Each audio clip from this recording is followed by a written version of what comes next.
Et face au capitalisme actuel qui nous mène au désastre, 87 hommes possèdent plus que la moitié de l'humanité. 1% de l'humanité possède plus que 3 milliards 500 millions d'hommes. Ça nourrira fatalement ces inégalités, les guerres, les pandémies, la xénophobie, les racismes, les obscurantismes. En France, on a 2 milliardaires qui possèdent plus que 20 millions de Français. Et on a 6 millions de chômeurs et 9 millions de personnes en dessous de 900 euros. En France, on a 500 familles qui possèdent plus que l'État, 440 milliards, plus que le budget d'État. On a 80 milliards de fraude fiscale reconnue. Et on s'est fixé comme objectif l'année dernière d'en récupérer 2. Le scandale de LuxLeaks, Jean-Claude Juncker, c'est Cahuzac à la puissance 10 000. Et pendant 30 ans, il a blanchi 2 400 milliards d'euros avec 340 multinationales, dont 58 multinationales françaises, qui sont allées là-bas, au Luxembourg, blanchir de l'argent de notre République pour ne pas donner à notre République. Et on va donner 41 milliards de crédits d'impôt à ces 58 multinationales.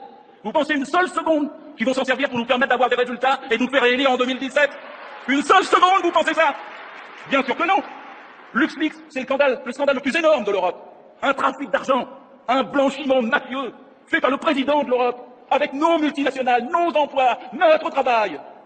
L'année prochaine est le dernier budget utile pour 2016. Le dernier budget utile. On peut peut-être aller chercher l'argent dans la fraude fiscale, plutôt que de le prendre sur notre sécurité sociale, sur les petites retraites, sur les petits salaires, sur le SMIC bloqué, sur le point d'indice de la fonction publique gelé. L'argent est là. La République française n'a jamais été aussi riche, et les richesses aussi mal réparties. Il y a quelqu'un qui me disait, mais on ne peut pas distribuer ce qu'on n'a pas. Forcément, ils l'ont pris. Ils ont vidé les caisses publiques, et ils ont rempli les caisses privées. Il faut aller rechercher l'argent là. La deuxième chose, si on veut lutter, on a 1 300 000 chômeurs de plus depuis juin 2012 dans les catégories A, B, C. 600 000 chômeurs de plus dans la catégorie A depuis juin 2012. On ne peut pas être satisfait du travail accompli. C'est le contraire de ce pourquoi nous sommes existants, pourquoi lequel nous avons été élus. Faire reculer le chômage de masse, et il a progressé de façon phénoménale depuis 3 ans. Il ne faut pas faciliter les licenciements. Il faut contrôler les licenciements. Vous savez, j'étais dans les vôtres. Je veux parler d'une grande entreprise. 171 salariés, la plus belle papeterie d'Europe. Une marotative qui fait 200 mètres. Magnifique, en état de marche, qui était rentable. Un financier finlandais a décidé de la fermer. Nos salariés ont dit on va faire une stop. Il dit je te la donne pour 1 euro, dit d'abord le patron. Puis il se ravise. Il dit pour 12 millions d'euros. Et depuis 2 ans, cette machine ne sert plus. Elle s'use à ne pas servir. Je vous dis que si on avait imposé le contrôle sur les licenciements, on dirait à ce patron qui va continuer à payer les salaires, les 171 salaires depuis 2 ans. Et au bout de 2 ans, parce qu'on le tiendrait, il vendrait la machine pour 1 euro. Et on aurait sauvé 171 emplois. Mais si on lui dit, tu peux faciliter ton licenciement, vas-y, ça te coûtera pas cher. Alors il s'en fout et on perd des emplois. Lui, c'est René Dosière. Cet ancien député PS, spécialiste du contrôle de l'argent public, a passé au crible les salaires dans les cabinets ministériels. Et voilà ce qu'il a trouvé. Entre 2017 et 2018, les salaires ont beaucoup augmenté dans certains cabinets. La palme revient au porte-parole. Les collaborateurs de Benjamin Griveaux gagnent beaucoup plus que ceux de Christophe Castaner, qui était porte-parole en 2017. Ceux qui sont en poste aujourd'hui gagnent 27% de plus que ceux qui étaient là l'année dernière. Marlène Schiappa, secrétaire d'État à l'égalité entre les hommes et les femmes, est aussi pointée du doigt. Il y a des conseillers qui ont été augmentés. Non, de 10% ou 15%, je trouve pas ça déraisonnable après 18 mois à travailler 7 jours sur 7 d'arrache-pied. Une augmentation de 15%, ce n'est donc pas déraisonnable pour Marlène Schiappa.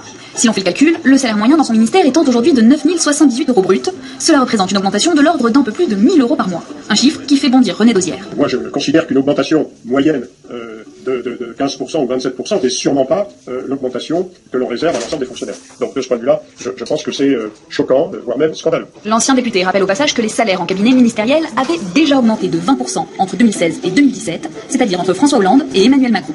Le gouvernement d'Édouard Philippe, c'est à la fois, parmi tous les cabinets de la Ve République, c'est celui où il y a le moins d'effectifs, les effectifs les plus faibles en nombre, mais c'est celui où les rémunérations individuelles sont les plus élevées.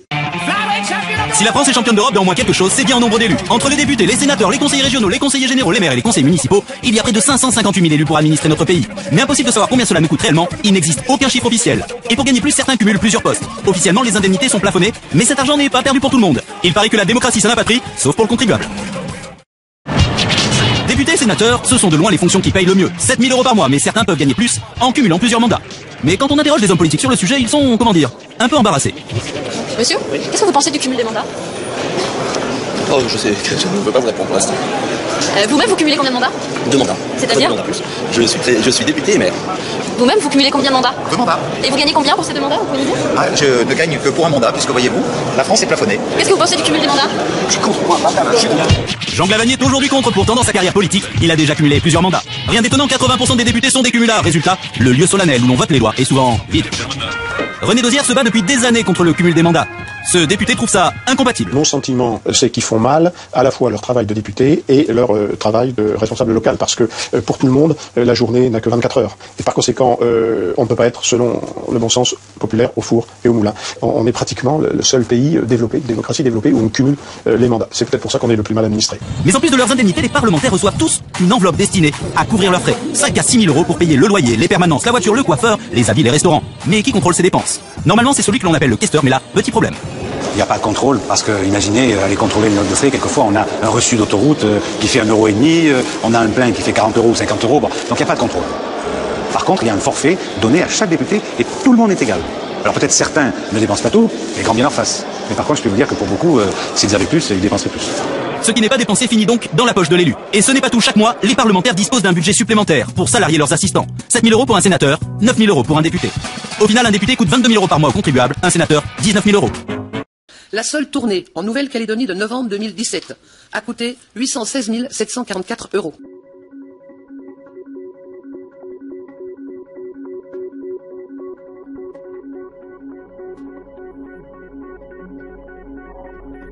J'ai souhaité faire cette année un focus sur les dépenses du Premier ministre et de son cabinet.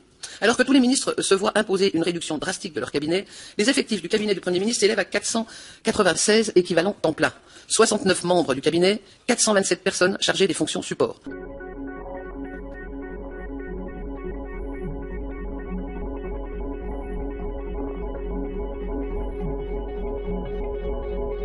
Les dépenses de personnel sur le programme 129 s'élèvent à 19 millions d'euros, alors qu'elles ne comprennent que la moitié des effectifs, les autres personnels étant mis à disposition par différents ministères.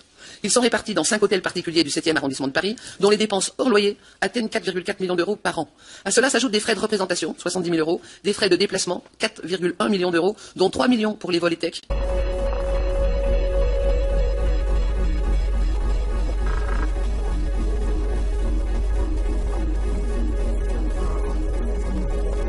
Et des dépenses d'intendance de 2,3 millions d'euros qui ne comprennent que les produits alimentaires, les prestations hôtelières et les vêtements.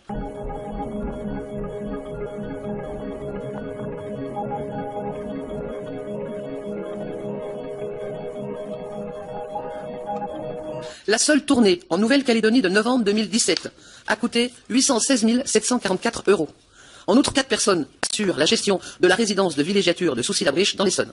Tout cela représente des sommes non négligeables dont on peut interroger le bien fondé. Je déplore avant tout le manque de transparence sur ces dépenses, d'autant plus lorsqu'on compare avec les prévisions de dépenses du président de la République. C'est ce manque de transparence qui crée la suspicion et alimente les scandales hautement préjudiciables à la confiance entre les citoyens et la classe politique.